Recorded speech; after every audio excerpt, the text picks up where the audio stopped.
আমরা কোন শরিয়ার কথা বলতেছি?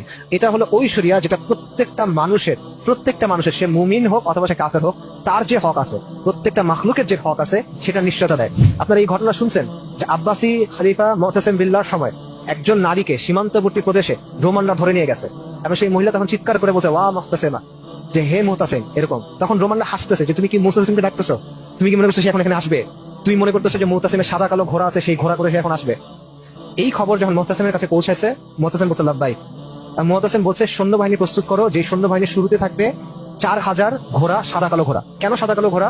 কারণ ওই রোমানরা বলছিল যে তুমি কি মুতাসিমকে ডাকতেছো, তুমি মনে করতেছো মুতাসিম তার সাদা কালো ঘোড়ায় চলে আসবে। এই কারণে মুতাসিম বলছে যে একটা বাহিনী পাঠাও, যে বাহিনীর শুরুতে 4000 অশ্বারোহী থাকবে, সবাই সাদা কালো ঘোড়ায় থাকবে, তাদের সামনে আমি থাকবো। আজকে আমাদের নমুসলিম বোন বলেন, নর্মাল মুসলিম বোন বলেন, ভাই বলেন, তাদের জীবন, জান, মাল, সম্পদ কোনো কিছু নিরাপত্তা আমরা দিতে পারি না।